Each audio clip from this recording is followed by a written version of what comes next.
4, 3, 2, 1.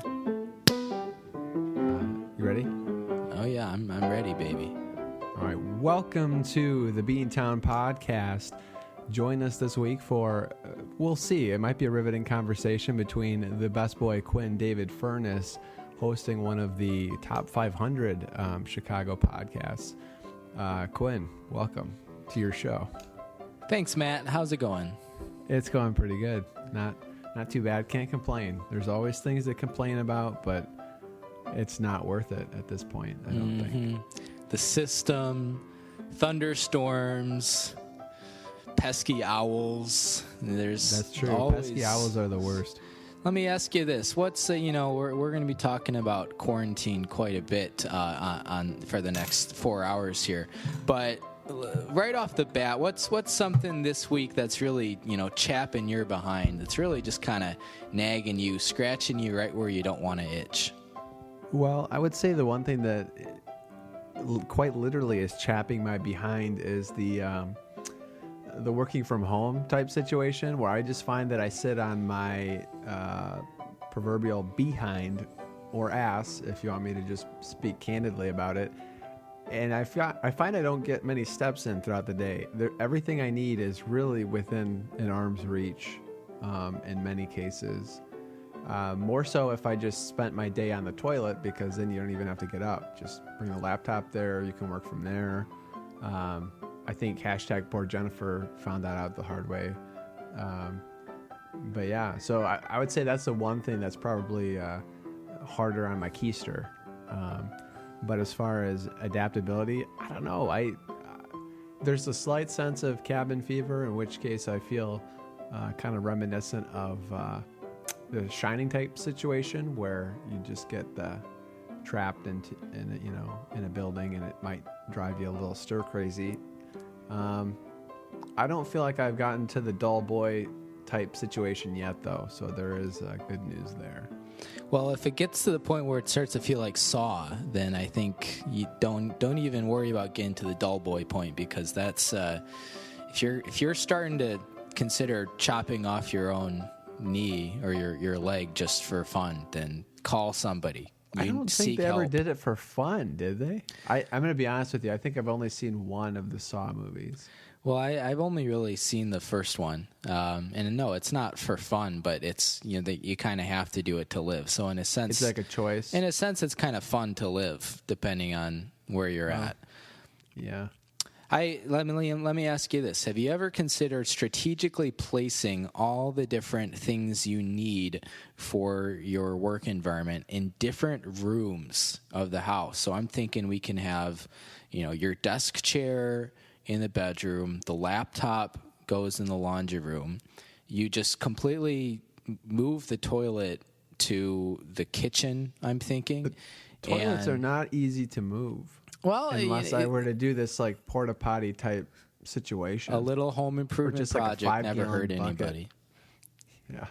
5 gallons? How much waste are you going through? Well, you don't need all of it, but if it was 1 gallon, that would be significantly closer to the floor. I'm thinking like get it up a little bit so it's easier on my knees and my back. I'm not going to do the squatty potty type situation. Oh, I suppose. Well, good talk. I should mention that we're going to get slammed by the FCC here, because Matthew went ahead and swore live on the show before we got to state our listener discretion. Yeah. Our listener discretion is advised. Tag number 1.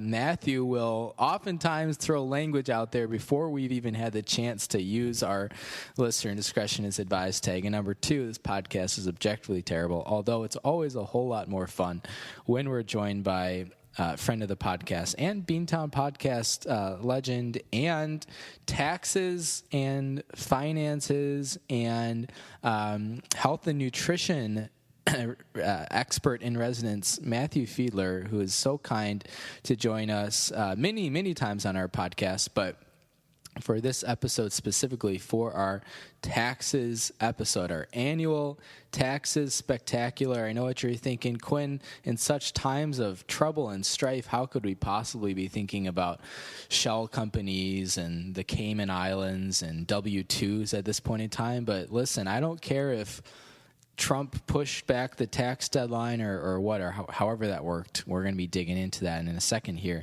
You still got to do your taxes. Okay, let's make one thing clear.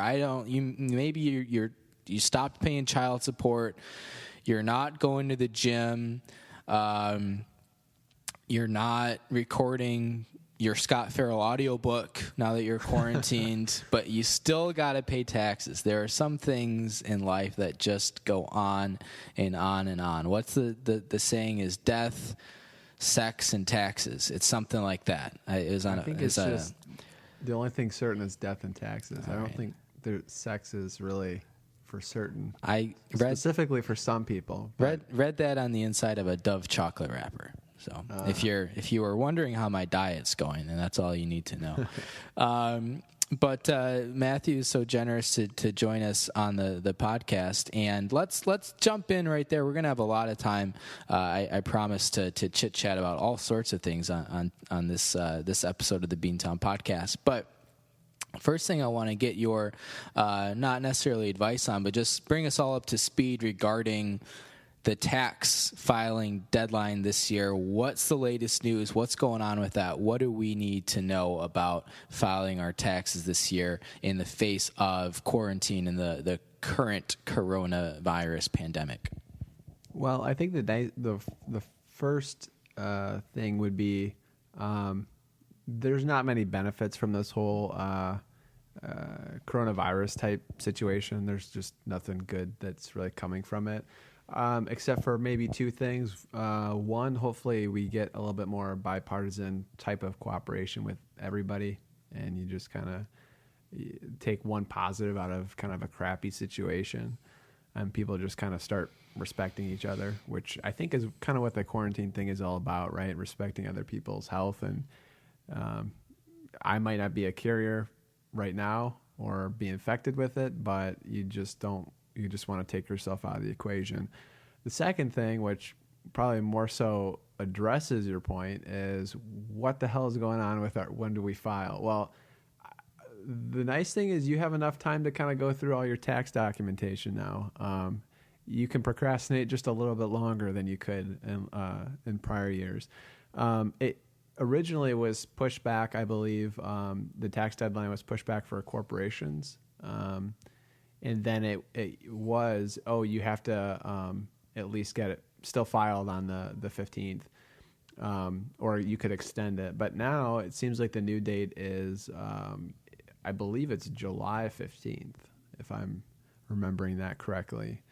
And this is all prefaced before I say that I am in no way a tax expert.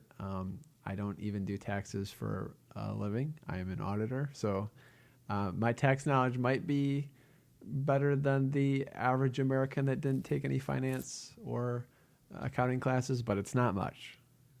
So, and is it still so? The kind of general thinking is do your taxes as early as possible. Get that money. You can put it in the bank, invest it, whatever you want to do with it. Does that still hold true?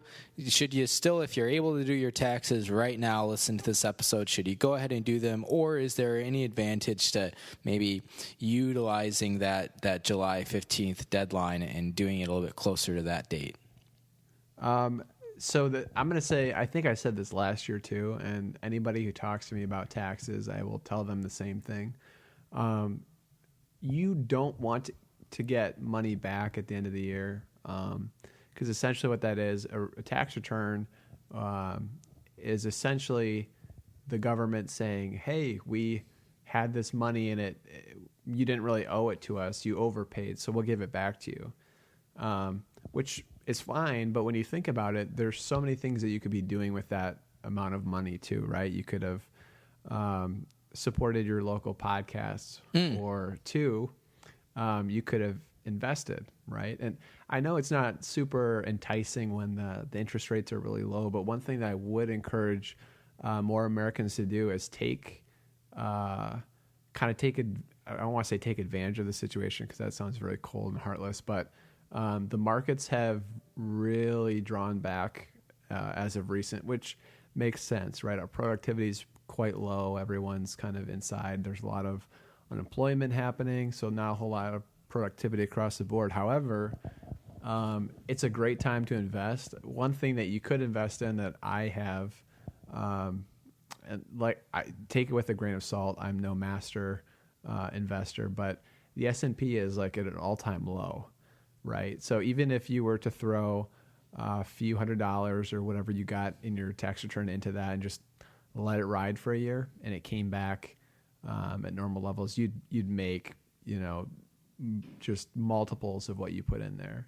And that's considering if the markets get back to where they were before this decline hit. So it's kind of an interesting situation where if you have money that's not invested, and you don't need it right away, it might be kind of enticing to put it in there and watch it kind of grow. We're absolutely going to hit this topic of investing in the market and the Bears and the Bulls and the Cubs and the White Sox markets and all that stuff. But I want to go back to an interesting point you raised. You mentioned the word heartless, and that's a single off of 808s and Heartbreak, one of my favorite Kanye West albums. Yes, that's very true. A lot of people didn't like it. It's very different. That was my favorite Kanye album, going to be honest with you. Okay, well, that you just answered my question, because our next big question was, what's your favorite Kanye West album and why? RoboCop is a pretty solid track. Just all of it, really. It's been a long time since I've listened to that, but it's I'm going to be honest with you. I've never really got the Kanye thing. He's just kind of not my style. But that album was pretty solid all the way around, even if you're not a huge Kanye fan. Oh, and you mentioned My Style, which I think was, a Black Eyes Peas hit from it's a different band from 2003. But you remember in what was it, 2008 or something, when they came, the Black Eyes Peas dropped that huge album. Hold on, let's rewind. Say it one more time. The listeners can rewind on their own. They've had two chances. Black-eyed peas. No, this is a new band. New band, okay. Yeah. Well, but do you remember that album? I think it was 2008 they had, where it just took over the whole radio world, and that's kind of what had the boom boom pow. Well, yeah, it had right? boom boom pow. It had I Got a Feeling. It had I'm a Bee and Meet Me Halfway. You could go on the radio, you hear all four of those songs. It was crazy how big that album was. You want to know, out of those, were there 4 singles that you named off? Yeah. Out of those 4, I would say Meet Me Halfway was actually probably one of the most decent songs out of those, but it was probably the least popular. I think you're right. I don't remember enough about the song itself to really speak to the quality of it, but I know. So I remember hearing, I think it was when they kind of started releasing those singles, but I think the story that, at least the one that I remember, is that will.i.am was in Australia and kind of hovered around some of the nightclubs there and noticed that the way that their music's a little bit different than the way they do it here. It's very, it's still beat centric, which ours is, you have to have that driving, bass or drum. But he pretty much produced all of his stuff over there in Australia when he was over there, kind of just immersing himself in the nightlife and listening to their musical influences. But I don't know. Australia seems like a pretty awesome place. Just kind of Sydney in general kind of embraces artists and musicians as a whole. Well, and I'm glad you brought up Australia, because this was a question I was going to have for you in about 2 hours here, but it's not even a question, it's a statement. I'm going to give you one shot only, to say any sentence or phrase you would like in an Australian accent, and you get one crack at it, okay? Okay, so well, I think there's low-hanging fruit here. All right, go for it. G'day, mate. Dingo babies. Alligators. That's my impression of Kevin from The Office. That's a direct quote. It's a direct quote. It's my impression of Kevin trying to do an impression of an Australian, so it's kind of very meta. What a letdown.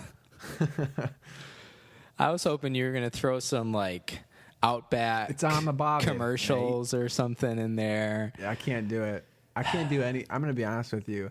I used to think I could do like a British accent at one point, a la Scott Farrell. But man, we're going to talk about that in a second. But I can't. I don't even know mentally. I can't even wrap my head around like what to do anymore. Not like I ever was good at it, but I just can't do it now for sure. It's okay. It might be time to ditch the British and work on your, like, South African accent or something, or Dutch, or just English. I think I have a hard enough time with that. Yeah. The Dutch accent is one that I've always struggled to figure out, because I just feel like it's not as, like, exaggerated in any one particular way as, Italian or Spanish or British or Dutch. Is just like, I don't know.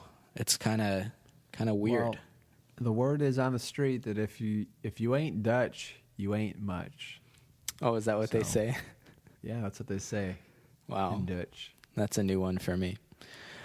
Well, let's get back to some of the money talks here. One of my favorite AC/DC singles, and let's ask you about Amazon here, because a popular thing for someone like Bernie Sanders to say in their speeches when they're talking about the 1% and all that good stuff is how Amazon doesn't pay taxes.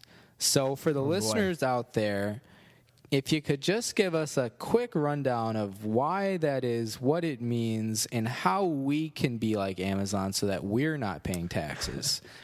Well, I don't know. I think I might come at this from a little bit of an uneducated. I mean, like, take it with a grain of salt. I'm sure there's a lot of people that are not going to like my response to this. I think I've probably, maybe on your podcast in the past, and the White Noise podcast, have been quoted saying that I don't. One, if it's a party thing, I'm not a fan of either party. I lean a little bit right when it comes to fiscal policy, but left when it comes to actually being like a humanitarian or like, and there's a lot of conflict there, right? Because I think Democrats overall kind of lean towards like helping out the lower class, middle class, kind of fending for their rights, which I appreciate. But there's a point where it hits fiscal policy and some of it just doesn't quite make sense to me. And that's kind of maybe more of a personal thing than anything else. But when you look at Amazon or any big corporations, I understand there's like an actual wealth that's just untapped, right? And there's cuts for a multitude of things. In many cases, you have your people that are the lobbyists, you know what I mean, that end up getting favorable deals from certain bills and tax legislation. But I guess from a broad scale, or like just higher up, like 30,000 feet looking down, yeah, they're not paying, quote unquote, their fair share. The hard part is who determines what's fair, right? If you look at Bill Gates and you look at how much he makes and how much you make, would you be able to say, hey, that's not fair, I should make as much as Bill Gates? I would argue no, because Bill Gates is Bill Gates and you're not Bill Gates, right? Because it's directly affected by, it could be a sweat equity or whatever. Like, he's built something that actually has way more value than anything that I've built to date or probably ever. So there's that factor, right, where it's like they've had, more opportunity, or they've made more out of their opportunity.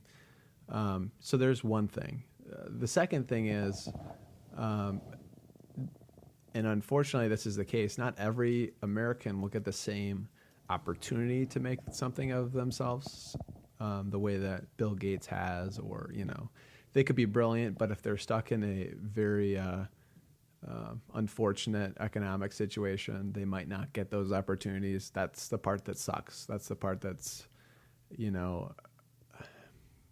really makes you feel for those people, and it would be nice if they got free education. And I think that's what a lot of the Democratic push, and I think Bernie's push too, and correct me if I'm wrong, Quinn, is making, one, healthcare free or at least affordable for everyone, and two, erasing student debt. It's hard for me to speak on all of that because I came from a very, I would consider it a privileged upbringing, right? I paid for my school, but that being said, it wasn't like I was hurting for money either. So, I mean, I say that loosely. School is not cheap, but you can make it work. Where someone who doesn't have the same situation as me, it would be harder for them to make that, that work. So, but I think the thing that I always come back to is you have to invest in yourself. If I take out a loan, it's kind of investment in yourself. So if you think you're worth it, it's worth taking out that investment, right? And granted, there's cases where it's just, I get it. That sounds pretty heartless. Shout out to Kanye. But there's so many things, right? There's the side that's like that. There's the fiscal side that's like, it just doesn't make sense if we keep printing money and paying off people's, debt or loans, and inflation's going to just kind of run rampant. And I would argue probably ruin our economy, or at least send it down that path. So then you get to the big companies, right? Which is your main question, which is the only part that you probably cared about in this rant. But I would argue that some of those expenses are spent with research and development, which I think is good, right? Amazon reinvesting in cloud computing,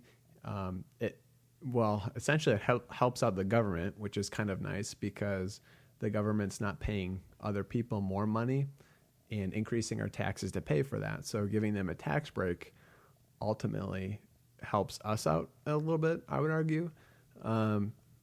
But there's some things that they get away with, but they're big enough to where they're helping employ a lot of Americans. And you'd hope that even if, Jeff Bezos is lining his pockets with money, he's not just sitting on the money either. There's a lot of that goes to, like I said, research and development or space exploration. There's stuff that they do that is beneficial to the American economy as a whole.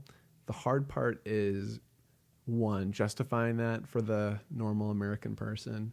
And sometimes it's hard for us to okay, great, space exploration's cool, but what about people that are homeless or hungry? So there's not really a hard and fast rule. I'm not saying it's good. I'm not saying it's bad. It's just kind of, it is what it is. And I don't know at what point we have the right to say, hey, Jeff, that money should be mine and not yours. You know what I mean?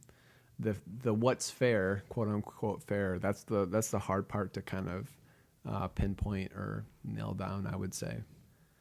I'm glad you got us to this topic of money, because my next question is directly about money. And my question is as follows, and I'm now going to ask you my question.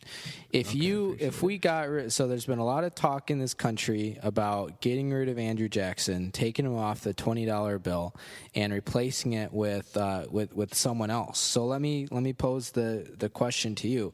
If you were going to take Andrew Jackson off the $20 bill and you had to replace it with a former Chicago Bears starting quarterback, who would you pick? Well, I probably wouldn't pick anybody. I would just say, put a picture of an eagle and let it fly. I'd appreciate it if you respected the question. Do I have to pick a quarterback? Absolutely. Oh.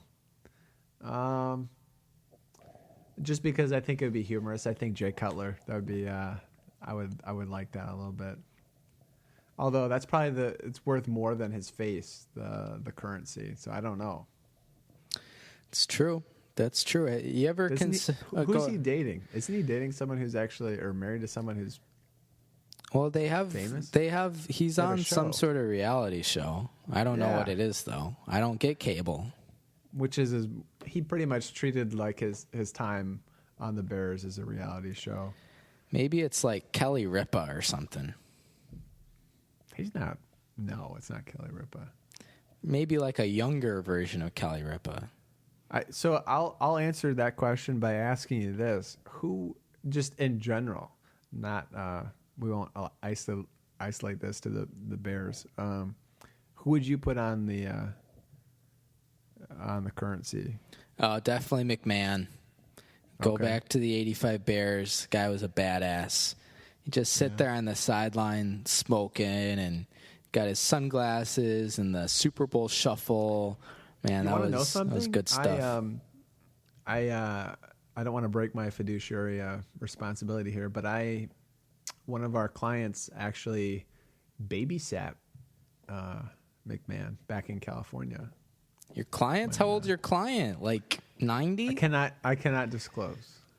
Well, but older, yeah. But I think he even was invited to his wedding. Damn. So yeah. Which is pretty cool. Here's a fun one. I am willing to disclose because, we already broke FCC regulations on this show, so I'm just going all the way. My cousin got married in Chicago last May, and his reception, not rehearsal dinner, but there was like a family get together the night before, and it was hosted by one Jim Miller, which is the name of the Chicago Bears quarterback from I don't know, probably like 2002 to 2005 or something like that. And we were all really excited going into it because Chicago apartment. Jim Miller, not a common name, right? There can't be more than one or two Jim Millers, in the north side of Chicago. Right. But unfortunately, it was not famed Chicago Bears quarterback. It was the second. The second Jim Miller, which I think could be the title of like an Oscar-winning documentary or something. Oh, that'd be pretty good. We're gonna have lots and lots of time to get to documentaries here because I've got some questions for you about that. But one more question that I want to ask you before we get to not a break here, but to read some ads. Shell companies. Lots of talk about shell companies, especially if we're bringing up Mitt Romney. Do you have to be an escargot fan to get involved? If not, what are your options? I don't think you have to be a fan of escargot. It probably helps. Here's a throwback to Enron, to those good old days when shell companies were, I'm not going to say they're up and coming, but they were definitely at their peak of shadiness. But yeah, shell companies are basically companies that don't necessarily exist on they exist on paper, but not physically. Just kind of like your money now. It's just ones and zeros in a computer with no tangible assets. So, yeah, exciting stuff. But maybe if you're the caviar-loving escargot person, you might find a little bit more appreciation for them. I'm thinking you could get an all at what's your job title? Damn. Audit. Hold on. Do you not know what I do? An audit. I was trying to come up with it. You get an all audit team members, whatever you refer to yourself as, like Target or something, band, and call yourself the Tangible Assets. I think Tangible Assets. There's some potential there. Dude, you don't even know. I'm going to give you guys an inside scoop. Accountants are not funny. Don't tell any of my coworkers I said this, but we're just not really that funny. The longer that you work with numbers or in finance, not any shame to those of you who are, but as time goes on, you find yourself laughing at things that are just more and more separated from reality. the way that certain numbers are make you laugh. Like, oh, that's funny. They did this and it's not right. Or, like things like that.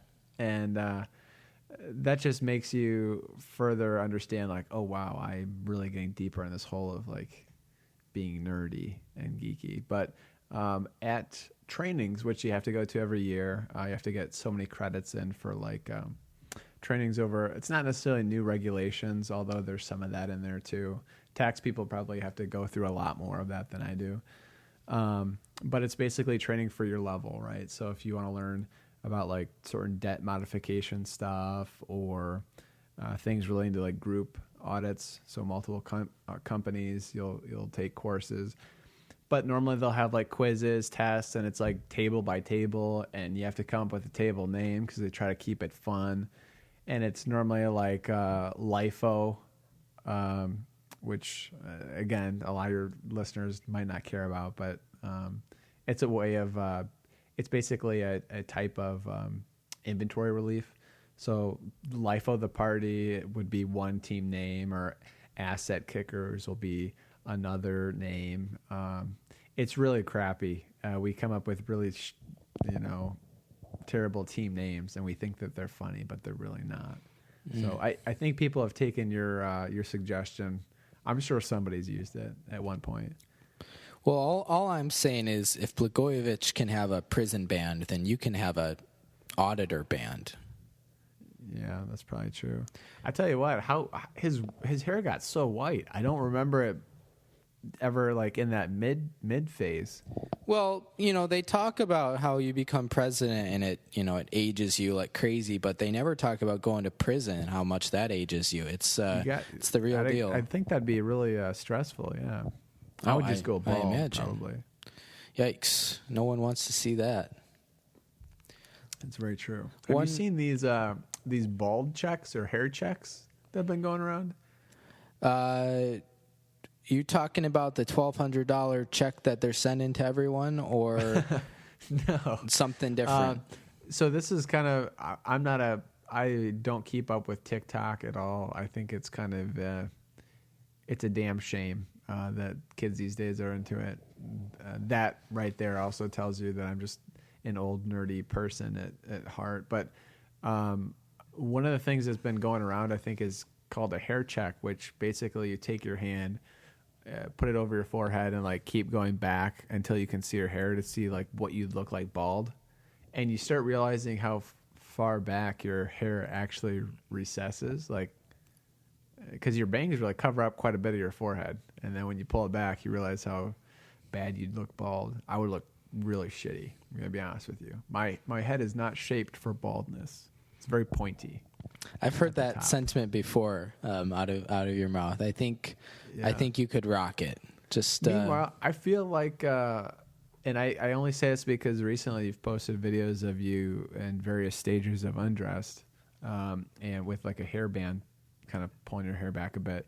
Your head is round enough that I think you look okay bald. Actually, a little bit of facial hair, bald on top. Oh, I mean, I've been through that look bald, many times. I mean, starting all the way back in high school swimming, we'd shave our heads. This is actually very true. I think I remember. I think there's a picture of you and Jack, pretty much right after you guys shaved your whole bodies and just completely bald. Well, and that's kind of an easy one to remember, but there are lots and lots of times in the past 7 or 8 years here where I guess you wouldn't consider it bald, but I've cut my hair without any sort of trimming cover. That's not what it's called, but you just take the straight trimmer to it. So oh boy, it's a look I haven't gone with in a couple of probably like 2 years at this point, but no, it's certainly there are tons and tons of pictures out there. They exist. They're not that hard to find. So yeah, I think will you join with me until the end of quarantine? I'm not gonna cut my hair. I'm way ahead of you.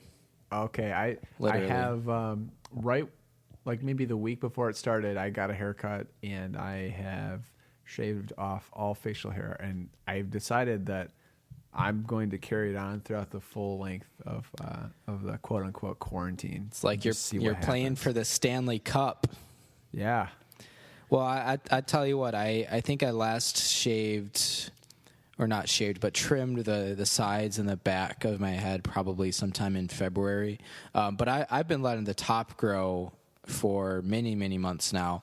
And it's gotten to the point where it's not quite all the way there yet, but for the most part I can, bring it back into you don't call it a bun, but just like tie it up top. So, I can pull that off.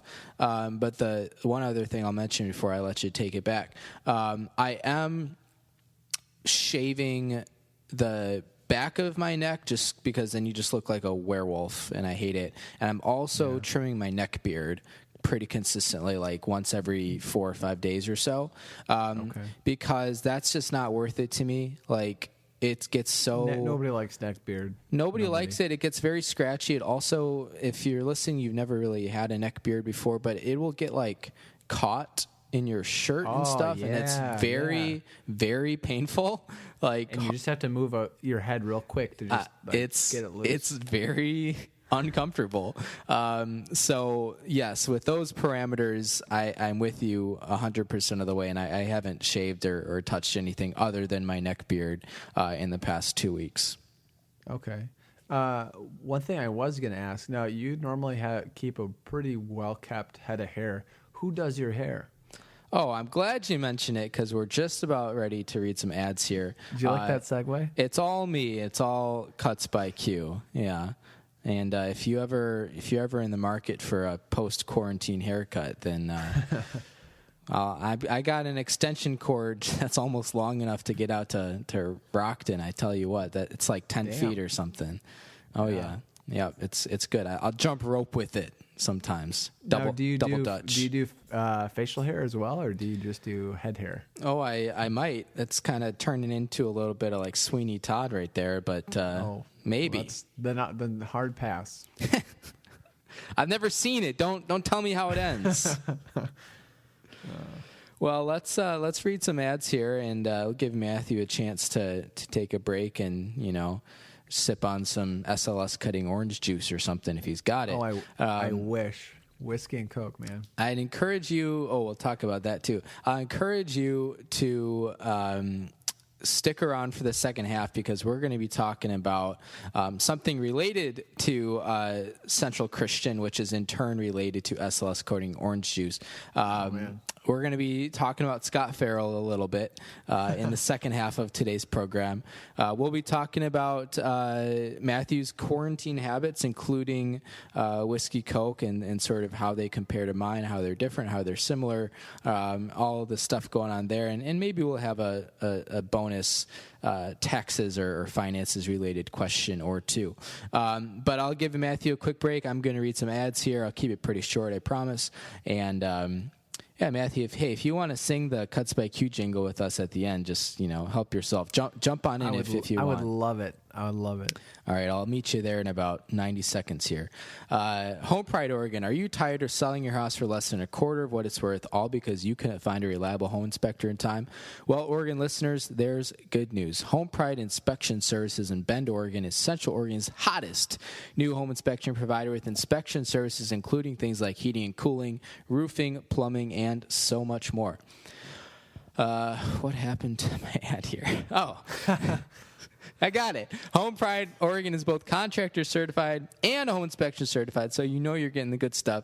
If you're tired of big real estate angle hold on the home inspection market, and you want a safe, certified home inspector that you can trust, you got to call Steve at 541-410-0316, or you could visit homeprideoregon.com. Again, that's 541-410-0316, or visit homeprideoregon.com. Home Pride Oregon, inspection perfection. Shout out to the Samson Q2U series. It's got crisp, clean audio quality. It can handle all the hits, whether you're reading from Genesis, Exodus, Leviticus, Numbers, or Deuteronomy, anything in the Pentateuch, which is relevant to the Beantown podcast, because that was our number one horse name of 2019. last year in our top 10 countdown.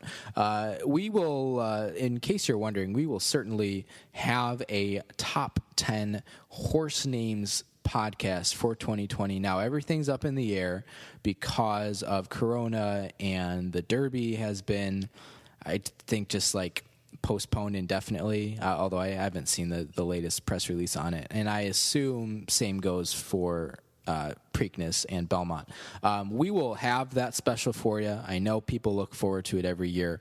I don't know when it's going to be yet, but I promise that is forthcoming. But the Samson Q2U series, just remember, when God speaks, he uses a Samson. And our last ad read here. Cuts by Q. Bob and weave. We all know the hairstyle and we all love it. But how many Chicago-based independent barbers can actually give it to you the way you deserve? Enter Cuts.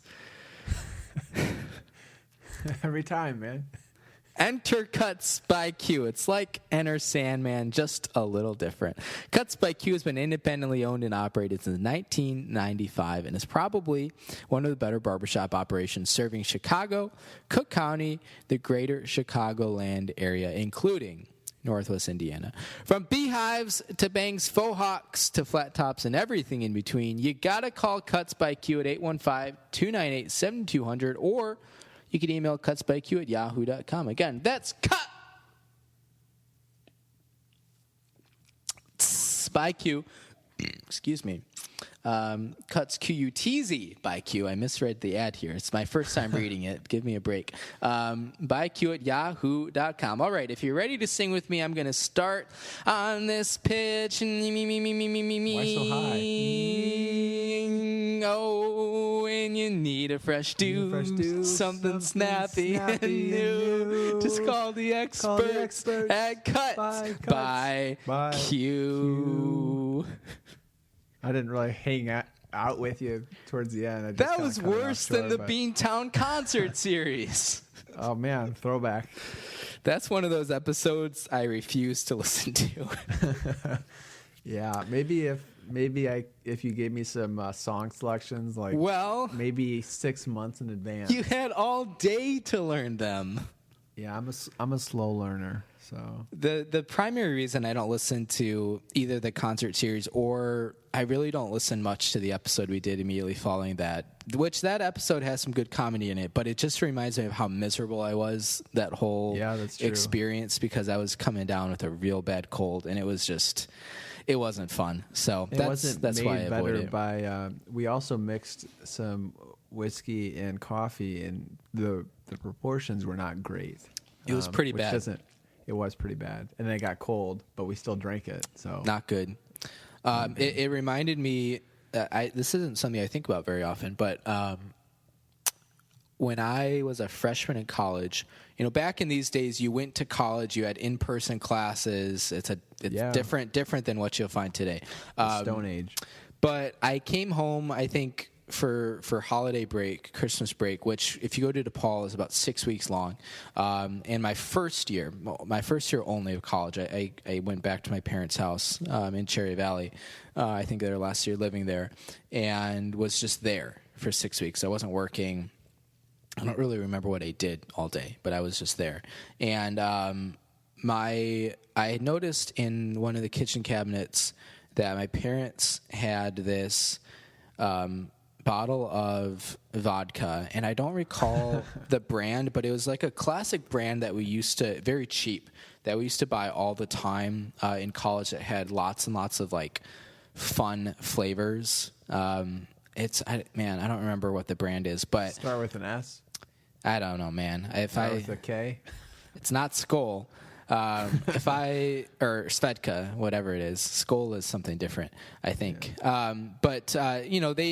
For example, my friend John Paul, who was just on the podcast a couple months ago, I don't remember how recently. John Paul Pandowski. You got that right. He, in one of his college apartments, always had this bottle of marshmallow flavored vodka, which is real bad. But to actually get to the point of this story, my parents had a bottle of vodka that was cinnamon roll flavored vodka, which, like, if you're going for cinnamon roll flavored liquor, I would think you'd want to try a whiskey, bourbon, scotch, something like that. Certainly not like a fireball type situation. Yeah, not a vodka. So I remember just like seeing it in the kitchen cabinet, and I hadn't started drinking it. In fact, I don't know if I'd like ever had any alcohol in my life up to that point. And so I was just like, "Hey, mom and dad, like, what's this? You guys drinking like cinnamon roll vodka now?" Because my parents, not only did they not really drink when I was growing up, but they certainly never had liquor. It was either the occasional beer, but mostly wine. So I was just feeling very surprised that this was there. So I was like, "Hey, what's going on?" I saw it was mostly empty, and they're like, "This is the most disgusting thing of all time. If you want it, maybe put some in like hot chocolate or something." Now that I think back on it, I don't know like if they thought it was so disgusting why there's literally like a shot left in this big bottle. So I don't really know what they were doing. But so I was feeling experimental, and I was home, and I think it was just me and my parents. So I made myself some hot chocolate, poured the rest of the cinnamon roll vodka in there, and went down to the basement to, play America's Army or something like that. Yeah. And, it was really bad, very reminiscent of what you just described, having in your basement. Something about, like, coffee or hot chocolate cocktails in the basement. It's just it's a bad idea. There's a good way to do it, right? I've had drinks where it's, the Irish coffee type situation, and it's good, but sometimes it's just not good, and those times are not good at all. It's just not worth finishing your drink. Yep, I agree. Well, we're gonna pick it up right there. Welcome to the second half of today's Beantown podcast, and we're joined by taxes specialist and all things finances, etc. Matthew Fiedler, who is so graciously joining us and one of our top supporters year in and year out. We're gonna have this second half is really going to be a hodgepodge of questions, and we do have one finances related question, I promise, but we've got a number of other things that I want to get Matthew's insight on, starting with quarantine. And you mentioned you're sipping on, or were sipping on, a whiskey Coke. As listeners of this podcast maybe know, I haven't had a drink yet this year. I also haven't had a pizza, but I haven't had a drink yet this year. And I haven't found that kind of routine to be challenged under quarantine. It really hasn't been a consideration for me, despite the fact that I have whiskey in my apartment, I have gin in my apartment, I have wine in my apartment. But Matt, I want to throw this over to you. You can talk about alcohol if you want, but just kind of more in general, how have your habits been, eating, drinking, exercising, whatever, under quarantine? How are things going for you? Well, I'm going to answer with probably kind of a depressing answer. So I apologize in advance. Nothing's really changed all that much. My typical day involves me kind of getting up, getting ready, and then going to a client, and then coming back at like 6 o'clock, and then working until probably like 11:30 or 12, and then going to bed and then doing it again. As far as like meals go, that's probably changed the most. Typically I don't have a breakfast or a lunch. I'll just have like a big dinner. But during quarantine, I've developed the urge to snack, which I think will probably contribute to my Corona 15 or 20 pound gain. That has yet to be seen, but I am gaining all the weight in my midsection in the belly region. So it's not going straight to my ass, but I will look kind of strange in my work shirts when the time comes. So that has changed. One thing that I feel like I do work more, though. It's a lot easier to just typically, your day is kind of broken up by like driving to the client, driving back home. And now it's pretty much, those are great times to book in, additional hours. But that being said, it's easier to get distracted at home too. But for the most part, you put in headphones and just keep working. Well, so that's pretty much been my life I would say at least during like busy season times, which is like January through April. So what have you been snacking on? Shout out to my girlfriend and my girlfriend's mom. Today I was snacking on some spicy handcrafted Indian popcorn. Ooh. Which is it's phenomenal. I'll have to see if I can snag you a bag, but it's really good. There's a bunch of different seasonings in it.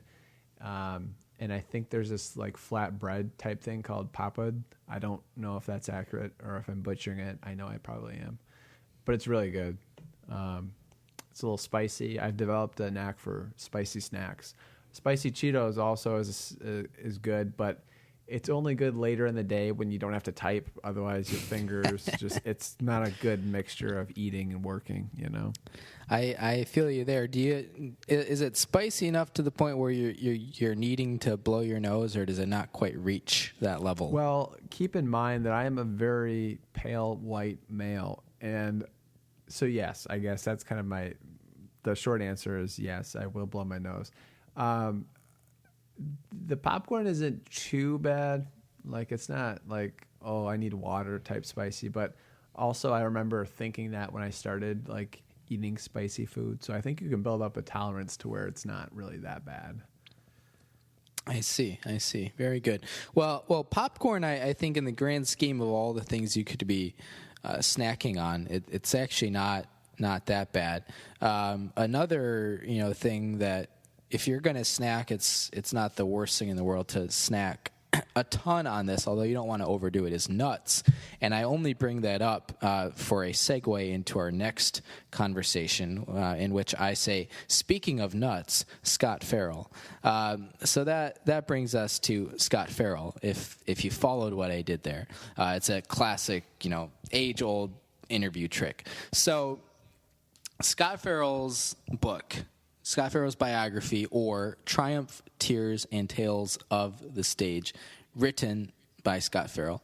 I don't really have any questions here, so feel free to jump in whenever you want, Matt. But I just wanted to provide an update, both for you and for all the listeners. So we mentioned at the outset of this year what was going on with this project, that we were doing an audiobook. And I'm going to be honest, without this quarantine, there's a good chance that I wasn't going to get through this whole thing in 2020, because it's really a pain in the ass. It's really poorly written everywhere. I feel like it's pain in the eyes, the ears. It's fun for no one, but I'm doing it regardless, out of not spite, but just a separate reason altogether. This quarantine has been the best thing that could have happened to me in terms of finishing this project. I'm looking at it right now. Now, I can't tell you straight up how many pages I have left, because as you may recall, after page 148, the page numbers disappear. They're just gone. We didn't have the budget for them. But I think Scott was banking on the fact that you get so engrossed in his story that you just kind of forget the need for page numbers. It's a read it all in one night kind of book. Maybe it was an artistic take on basically time in it of itself, right? Over the years, don't know about that. Well, I feel like this book is dragging on for years, speaking candidly. I'm looking at it right now. I would reckon I'm probably between 75 to 80% of the way through it. But now, it's... Should you mention to the listeners, so Quinn and I kind of made a pact early on. We kind of joked about buying it. We found it on Google Books. Quinn was the one that found it and said, hey, I mentioned in this book, or we were trying to figure out if he was, but it cut off. Like, you know how Google Books doesn't show you everything. It's just like a few select pages. So we kind of joked about buying it, and then Quinn just one day texted me and said, hey, I'm buying this for you. To which I responded, fine, then I'll buy it for you too. So we each have a copy, but Quinn, by all means, but when you're done with it, feel free, you can burn it or destroy it, and just for fun. I'm okay with that. I wouldn't be offended. Well, that's very kind of you to say. It's really been an interesting experience, and I will have a full, when we get to the show after I finish this audiobook, not only will I, talk about it in depth, but I also have already, I've been keeping track in my phone, using my notes app, a lot of things that I want to say in my actual critical review, which I'll write and publish. But the book has been interesting. There are a number of people in this book, myself included, but there are a number of other people who are not all close friends of mine, but people I know that he mentions and he talks about. So it's interesting to kind of see what his interactions with them were. People like Jared, my childhood best friend, or Jan, who is the music director at Central Christian Church that Matthew and I both attended, or a man named John Reese, who I worked at Kmart with, which is also the name of the son in Terminator, I believe, and then a guy named Jim Brecklin, who's the bassist for the Rockford Symphony Orchestra. So he has interactions with all of these people that I know / for the most part used to know. So that part of it has been interesting. One other thing I want to say, and I've actually been debating whether or not I wanted to say this or not, but I think I'm going to. But I'm not going to provide any leads or tips because it's for your own good. So if you haven't read the book yet, which maybe you have, definitely you haven't. Scott's career sort of is based in opera productions, and I don't really know where he gets his money. Still, after reading 80% of the book, I'm unclear on those details. But Scott also begins to dabble towards the end of this book in porn, homosexual porn, and camming. Wait, like creating it? Creating porn. Oh, wow. I guess this is new for you. I didn't make it that far in the book. Wow, spoilers. I'm gonna do my best. I'm gonna try to say what I want to say and keep it SFW here. But so Scott is into porn towards the end of the book, creating porn. He cams from his house, uses his grandmother's computer. If you're intrigued, just wait till you read the critical review that I'm publishing. But the really interesting thing is that Scott is currently the music director at a Methodist church in Cherry Valley, my hometown, where he works on Sundays, presumably. And the rest of the time, he is a porn actor, and I have had the unfortunate, and this was just me digging way too deep into the research. I guess so. But man. I have unfortunately stumbled upon his Twitter, which is not under the name Scott Farrell. If you go looking for so wait, how did you find it? Really deep, dark depths of the internet and incognito browser searches. And I mentioned I didn't want to leave tracer tidbits because you don't want to go on this journey that I went on. I promise. And for anyone listening out there, I promise you don't want to go on this journey that I did in the name of curiosity Quinn and research. Blazed the path for all of us. He went there so we didn't have to. Yes, two things that I've learned, and that's all. The rest, or that's all I'll say about it for now, because I think you have a good sense of what I've been through in the past 2 weeks. Well, I don't, thank God. But yeah, two things. One, I had no idea, because I've never tried to use Twitter for this and never want to. I had no idea there are no restrictions of any kind of posting just straight up pornographic content on Twitter. Oh, really? I assumed there were, because I think Facebook has stuff against that, but Twitter, absolutely not. There are, now there are things surrounding it where it's like, okay, you can't do this or you can't do that, but just if you just want to straight up post you and another man engaging in sex, then yeah, no one cares. Wow. So that gives you a little taste of some of the things I discovered on his Twitter page. The other thing, and this is not as exciting for people listening, it's just kind of makes me feel extremely icky. But I live very close to a couple of different sort of important gay culture places in Chicago. One is the Leather Archives and Museums, which is a block and a half from me. Another couple places, a block to 2 blocks away from me. One is Jackhammer Bar, and the other is Touche Bar, which are right next to each other. And the only reason I kind of set the scene for this is I found one of Scott's videos, and in the lead up to all of the fun action, like any great low budget pornographic film, there's a little bit of acting going on.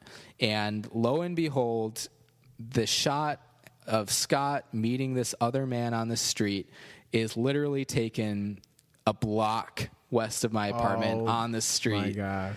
And if that's not the ickiest thing you've ever heard, then I don't know what you've been listening to. But it made me feel... So basically, your neck of the woods is a great location for evidently low-budget movies. It's just, it's so I would encourage you to not, and this is why I was debating whether or not I wanted to bring it up, because I wasn't sure if it actually brought value to this show, but I would encourage you to not go hunting, go searching for anything related to this conversation, because you're only going to find pain and despair. And I have gone through all of this already, and I would encourage you to just stay away. Stick to the audiobook, which is very much NSFW in its own right, and for reasons you'll learn when I get to my review. But stick to that. Are you doing okay? Everything's fine. You just got to know when to walk away, when to stop you gotta hunting. Know when to hold them. Yeah, rest in peace. So that's a very long-winded kind of dive into that, and hopefully it's the last time I'll ever get into that. But I think I've seen a couple are things. Probably now raising a very large "F you, Quinn," because now we know that there's things that we shouldn't be looking at, but we wouldn't have known that unless you said something. Well, look, it's so it's one thing to be curious and not know what's behind the curtain. It's another thing to be semi-curious, but hopefully not too curious, and know exactly what's behind the curtain, still say, I want to see that. I get it. Not everyone. People approach Christianity, or I guess if he's Methodist, they approach religion different,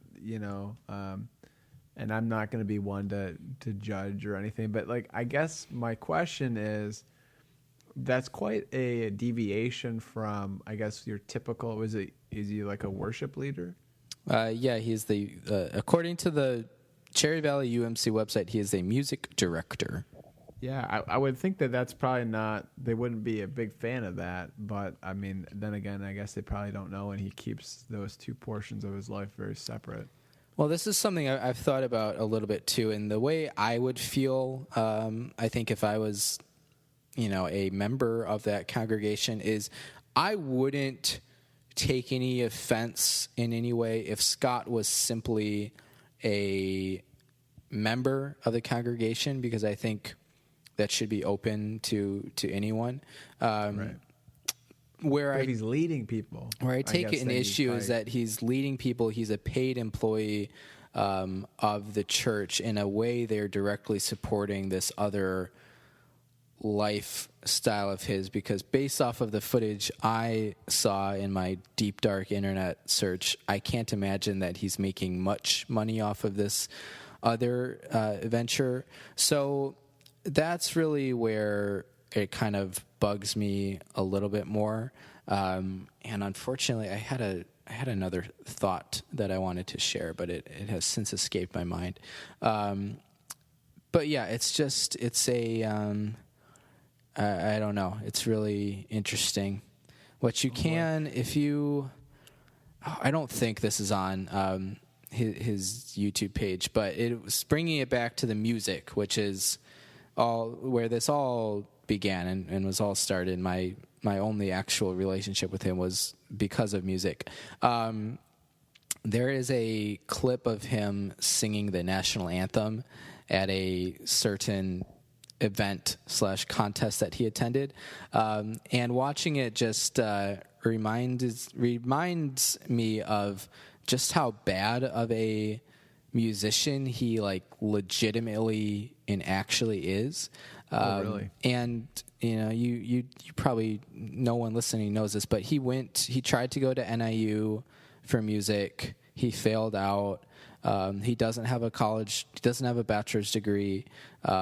He's really not a good singer and a very below average piano player, which just makes it all the more astounding that he was able to sustain running this admittedly very low quality opera company, but for like 10 years he was running productions and shows, and it's just amazing. Is it a type of situation where I think I can acknowledge it's not like I'm a great singer or musician, but some people are better at critiquing than they are doing. You know what I mean? Is he that type of person where he is actually pretty good at like, oh, this should be done this way, or like arranging or things like that? Or is the lack, I guess, of talent kind of throughout his musical I think career? It comes down to this. I think as far as Rockford, Illinois goes, his ability to critique and say, oh, this doesn't sound right or we need more of this is probably just fine. I think I am rightfully, my perspective is skewed because I, one, went to music school, but two, a lot of my friends are actual musicians. We live in a city like Chicago that has, I don't know how to say this without offending rural or suburban people, but legitimate talent. I live in Rockton, right? So hit me with it. We don't have too much for musical opportunities. So we don't go out and see live shows and things like that.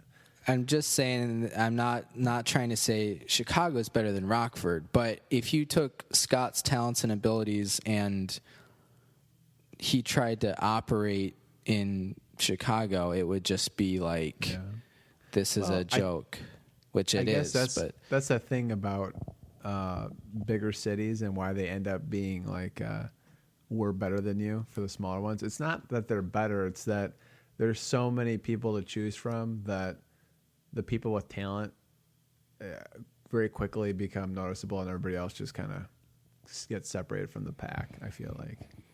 Yeah, I mean, it's one thing to be like an average singer or an average composer, but I legitimately feel, and I know my perspective on this is skewed and biased in all the worst possible ways, but I legitimately feel as a musician or as a former musician that Scott is just really bad at this stuff. Yeah, it's not like it doesn't make sense, right? He doesn't have training. He didn't go to school. He grew up and came through the East High School music department, which, if you know anything about District 215 schools, is like probably about as bad as you're going to find for a city Rockford size in the entire country. So, it's I don't know. It's going to be bittersweet finishing the audiobook. It's going to be very sweet, the fact that it's actually over. It's going to be a little bit bitter because it's actually taken up so much of my quarantine time. And how close are you to being done? I got about 20% of the book left, which comes out to about 100 pages or so. Oh man! So, yeah, we're getting into the home stretch here, and I don't want to spend too much more time talking about. You have any other thoughts on that before we transition to our penultimate topic? None, not really. All right. Yeah, none. Well, I wanted to hit you with one last. So I got two more questions for you. I wanted to hit you with one last finances related question. It's actually real. It's actually legitimate, and I this probably should have been what we led off with because I think it might be the most important question I have for you. But you've talked about, the S&P is super down. If you throw some money in now, you're going to see a great rate of return if we return to where we were at next year. This idea of throwing in money is something I think about a lot because I actually have a decent amount of money to invest right now if I want to. And I'm not trying to, I don't think that I know what's best. I'm not trying to be like game master knowing exactly when to throw money in, but I feel pretty confident that the markets are going to continue to get a little bit worse before we really see them rebound. So my question to you is should you feel like, oh yeah, right now, like, even if it goes down a little bit, yeah, I'm going to just throw my money in now because it will work its way back up? Or should we continue to hold firm and wait a little bit longer at least? So I'll tell you what I do, and then I'll tell you what you probably should do, which unfortunately are probably two different. They're two different approaches. I use Robinhood, which I guess for probably, I would say a good chunk of your listeners has probably seen some type of advertising for it or something like that. But the basis is it's a zero fee commission app. So basically, and it's very simple to use. Basically, their push was to make it easy for just the average person with a smartphone to trade in the stock market. There's so many different ways you could approach this, right? I don't have a whole lot of like market models and analyze like support lines or stress lines.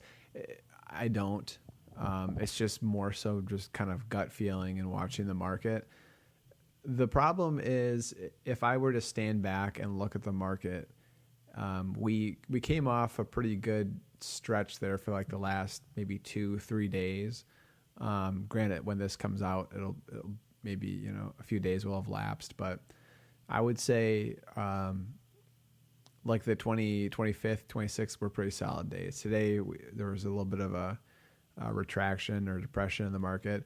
That being said, like things are still pretty cheap.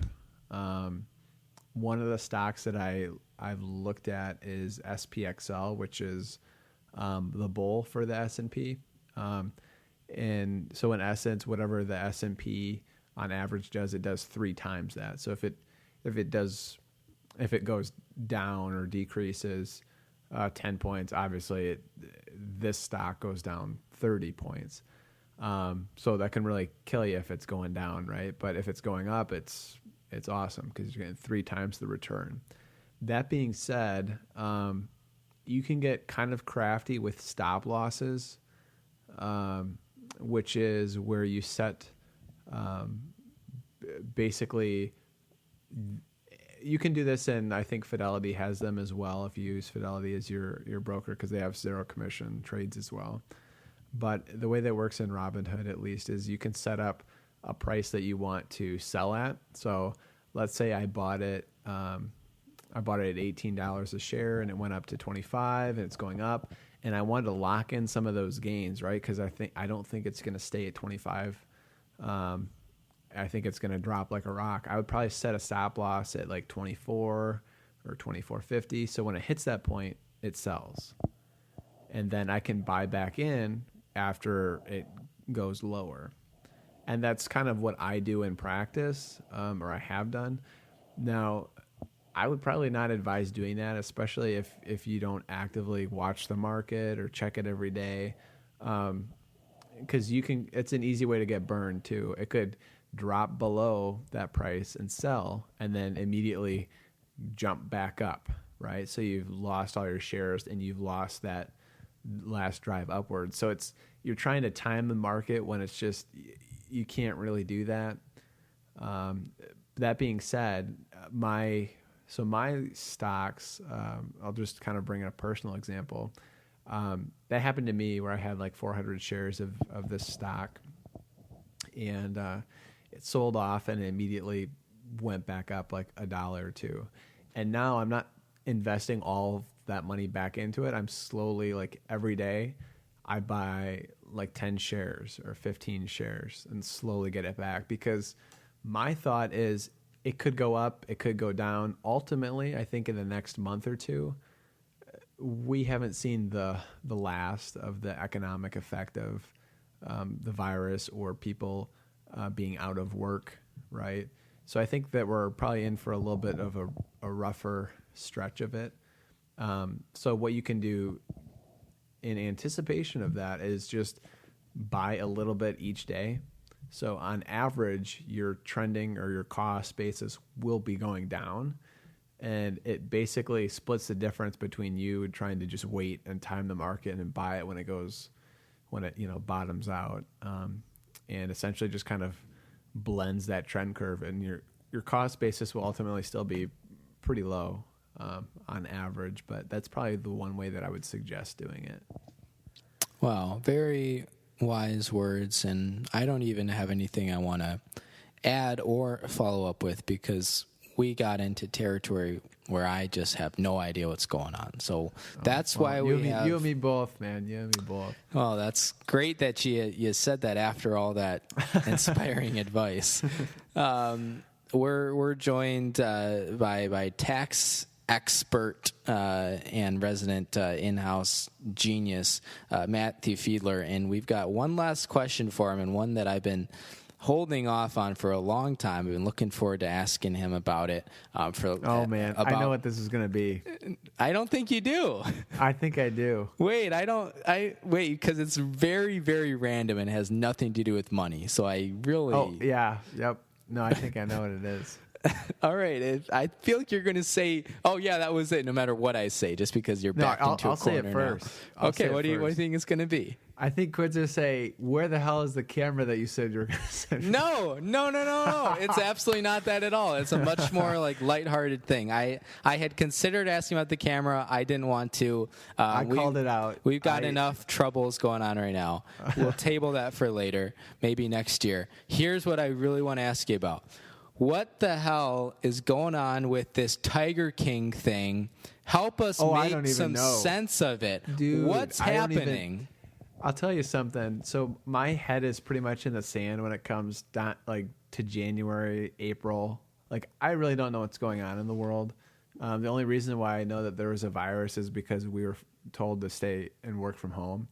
As far as like what's happening in the news or things like that, I'm going to be honest, it's very hard to keep track when you just kind of, you just work. I don't know.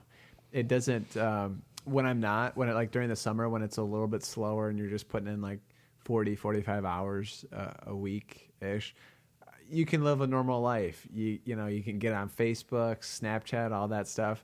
Whereas now it's like, it just kind of doesn't happen. I don't know what the hell this Tiger guy thing is. My sister sent me a picture. Apparently, what was he in jail or something?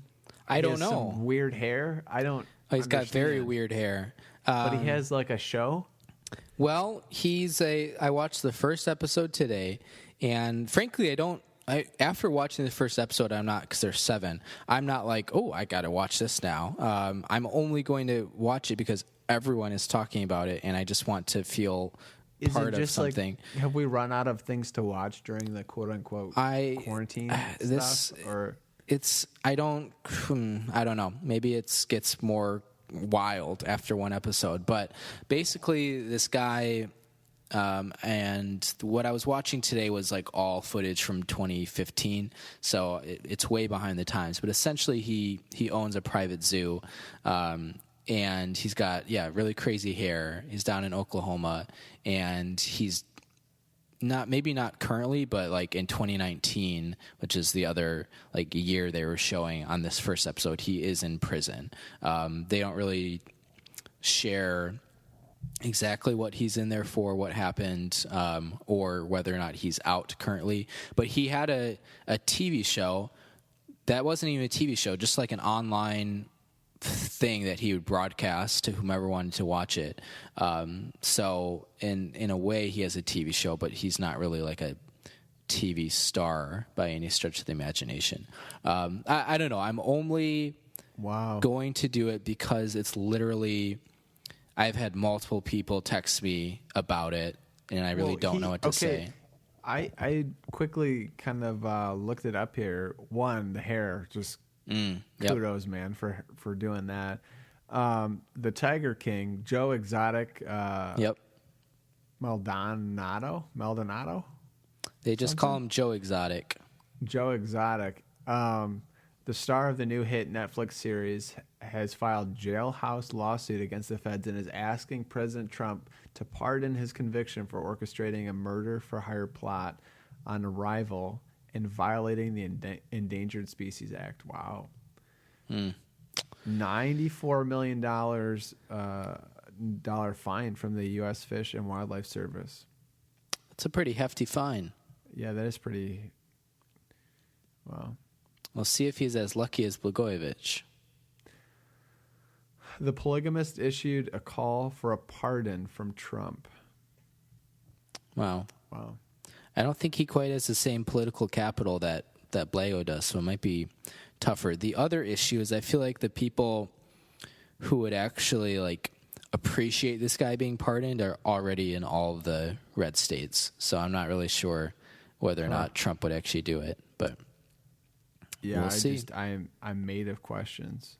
It's I know people and like radio hosts and stuff that just like sat down and spent 7 hours and watched it, and I don't have the attention span for that. But I'll probably get through it in the next 3 or 4 days. It has 100% on Rotten Tomatoes.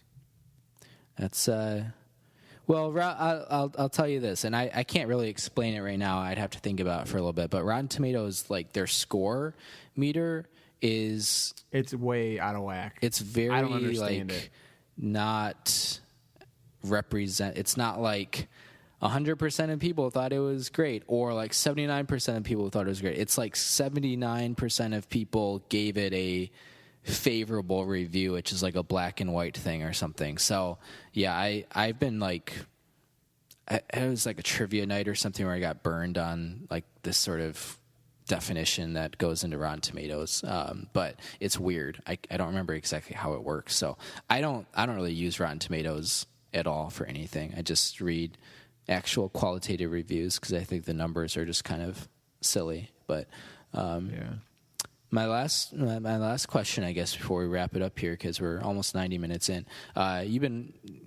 I know you haven't seen The Tiger King, but have you been watching any movies or TV shows or anything because of quarantine, or not really? I have not. I'm going to be honest with you. This has been a good time to catch up on work, and that's pretty much all I've really been doing. It's pretty sad, but what about Jack's Pizza? Surprisingly, you'd think that this would be the time when the ramen and the Jack's Pizza are plentiful, and that would have been the first thing I should have grabbed at the store. But I have not had a Jack's Pizza in about 2 months, and the same is true for ramen. Yeah. What have you been eating? Really turning a leaf. Sandwiches, some mac and cheese I got. Grilled cheese is always good. Some pasta. Sounds like more carbs and cheese. Pretty much, yeah. It's the new diet. So nothing is really changed. The Rockton diet is what I'm saying. Yeah. Yeah. It's like a little bit less grease and sodium. But you're almost behind the cheddar curtain, which is appropriate considering you live about a mile from Wisconsin. But that's true, yeah. Yeah. All right. Well, I'll give you the floor for any final parting thoughts you might want to share with our gold member listeners who made it to minute 85 of this podcast. So take it away with anything you want to say. I would say that you should have some kind of hidden caveat here. So if someone listened to it and made it this long, they should, I don't know, give a shout out or hashtag something so it sticks out that they actually made it this far. Hey, that way you can have a secret club of listeners. It's all you, man. If you got a good idea for that right now here in the moment, then please speak up. I don't know, maybe hashtag free Lion King. What is his name? Tiger King? Free Lion Tiger King. Joe Exotic. I don't know. whatever his face is. Okay. Use the hashtag free Tiger King if you made it to minute 85 of the Beantown podcast. Yeah, I'll do that. Other than that, not really. Stay safe, wash your hands. One thing that I will say, it's a damn shame that we had to learn this way, that most Americans aren't washing their hands. That scares the crap out of me. I don't know. Why do people not wash their hands? Why now are you going to get Purell? You should be this clean all the time. That's what I'm saying. But that's it. That's kind of all I have to say. Last thing, because it just popped up in my head, and it's something that I have thought about, and I don't feel like I know my own answer. The guy who bought up whatever it was, like 18,000 bottles of Purell, and then marked them way up and sold them back. Do you have an issue with that, or you say free reign, it's good to go? See, that's kind of hard. Tell me about it. The capitalist market side would be like, yeah, that's how it goes. Supply and demand. Same is true. There's a video somewhere that was shared like soon after the whole like toilet paper craze became a thing, right? And it was a girl going to the store saying, "You bought up all these diapers, and now I can't put a diaper on my child, all because of your middle class privilege." I understand, like I get that. At the same time, you can't stop people from buying things, right? If they have the money, they can buy it. They have the ability to. You can't. It's just one of those things where what are you going to pick and choose what people are allowed to buy? At that point, it's not really a free market. In many cases, we don't have a free market system in the U.S. anyway. We kind of do, but there's some things that kind of mitigate that. At the end of the day, I would say supply and demand is a double-edged sword, but it ends up ultimately working even though some people suffer. The plus side is you don't need Purell to wash your hands. You can wash your hands any number of ways. That just happens to be the most convenient. So in many cases, it's for a price, right? Purell is cheap, and it's very quick, easy way to wash your hands. That's why people go and gravitate towards it. Soap, you can still buy soap. You can still buy any other, antiseptic or cleaning products. So I don't know. I'm probably not as harsh on that guy as I should be. I would just say if you're pissed off and you don't want to do it, don't buy it. A lot of people forget that. And I would say, just to extend this rant just a little bit further, a lot of people complain with how much athletes make, and like, oh, firemen don't make this much, but athletes do. You vote for people, you fund them through where your attention goes. So if you still watch sports, you're part of the reason why they get paid as much as they get paid. You know what I mean? They make that much for a reason. It's because of American people as a whole. So if you're disappointed in that, you should take a look in the mirror. That's what I would say. Like a Michael Jackson song. Yeah. If firemen need to make more, and I think that they risk their lives, and I don't in any capacity engage in as dangerous behavior as they do. Maybe we should make a TV show about it. I don't know. Matthew's putting out financial fires. Oh, I don't know. I don't know about that. Fanning the flames over here, man. Well, there's a great to finish us off here, in the vein of hand sanitizer. There's a memorable moment in Scott Farrell's biography, or Triumph, Tears, and Tales of the Stage by Scott Farrell, page numbers not included, in which he gets kicked out of, according to him, Rockford's only gay bar, which I struggle to believe. But according to Scott, Rockford's only gay bar, and when he's getting kicked out, he whips out his hand sanitizer from his bag and symbolically wipes his hands clean of the bar as he's being forcefully escorted out. And it really just ties this whole podcast episode together very well, I think. Yeah, I guess so. Mm-hmm. Well, that is all we have for you today. Reminder, use the hashtag free Tiger King if you made it this far in our show. Thank you to Matt Fiedler for jumping on our podcast for the third straight year for our taxes special. We tried to keep it out of the weeds this year. We weren't asking about 5498s and W-2s and, boxers or briefs. We kept it a little bit higher level. So, Matt, thanks for joining us today. Always a pleasure, Quinn. Always. And that's what we got for you. So thanks for tuning in. And again, we'll be back with you next week, definitely still under quarantine. So if you're going crazy, I got about 120 other Beantown podcast episodes you can listen to. So just let me know if you're feeling bored. Any questions, comments, concerns, or Nigerian princes, email us at beantownpodcast@yahoo.com. Again, that's Beantown, Beantown podcast @yahoo.com. We'd love to hear from you. We're on Twitter at BeantownCast, and you can follow myself on Instagram at q.queend. You can also follow Matt Fiedler on Instagram at I don't know. Are you giving me space there to speak? Yeah, or Twitter or whatever social you want to plug. Matthew_Fiedler_. All right. And the best part, if you follow Matthew on Instagram, his Twitter automatically sends out a tweet that says, hey, whatever, or Twitter, I don't know. Hey, whatever. Thanks for following me. And I always like those automated messages. You want to know something? I logged into Twitter last week. I think I shared something of yours on Twitter. I saw that. I appreciated that. That is maybe the 10th thing that I've ever actually posted on Twitter. The rest of it's just automated. I don't know why.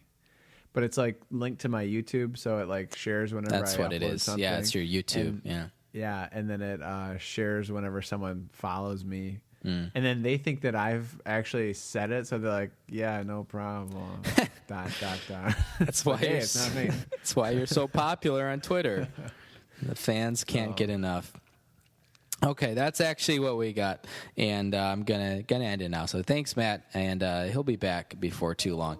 And that's what we had for you. So thanks for tuning in, and stay safe, stay sane, and we'll check in on you next week.